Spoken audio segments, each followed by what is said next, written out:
Title: Bridge Smackdown. Ukraine's surprise strike on Crimea's Chonhar bridge. What's the game plan?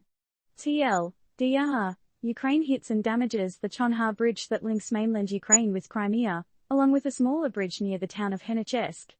This unexpected event has ignited political and strategic debates all over the globe. What's Ukraine's real intention? Read on to dive into the chaos, humor, and mystery behind this bridge attack. Disclaimer: the content of this article does not contain or imply any kind of recommendations or advice. It's just here to provoke your thoughts, tickle your funny bone, and maybe make you spill your coffee with a laugh. Now, on with the show. A bridge too far? So, what's up with Ukraine deciding to throw a surprise party for the Chonhar bridge and a smaller bridge near Henichesk? And why did the bridges not appreciate the fireworks? Were they just not in the mood? On a serious note, the recent strikes on the bridges have left everyone scratching their heads. Were the bridges asking for it? Why would Ukraine want to rain on Crimea's parade? Is this a clever strategic move or a random act of bridge bullying?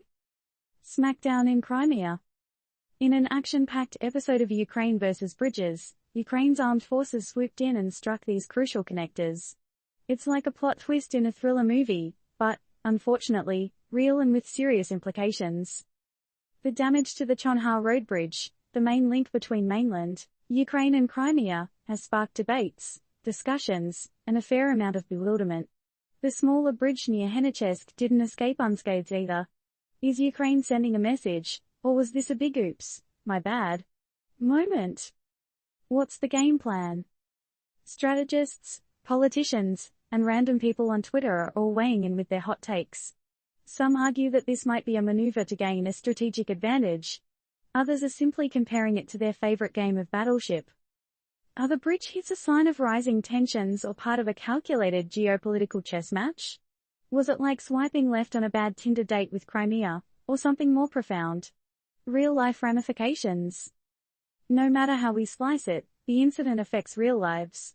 People relying on the bridges for daily commutes, business, or casual bridge gazing are now stuck in a game they didn't sign up for. Let's remember, folks, this isn't just a game of destroy the bridge on your gaming console. Real bridges were harmed during this incident, and they have feelings too, or maybe not, but you get the point. Closing thoughts.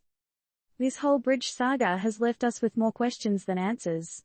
What was Ukraine thinking? Is Crimea going to respond with a diss track or something more serious? Only time will tell. In the midst of geopolitical complexities, one thing's for sure, this story is anything but boring. If bridges could talk, oh, the tales they'd tell. Question 4. Discussion. So, dear readers, what do you think was the motive behind Ukraine's attack on these bridges?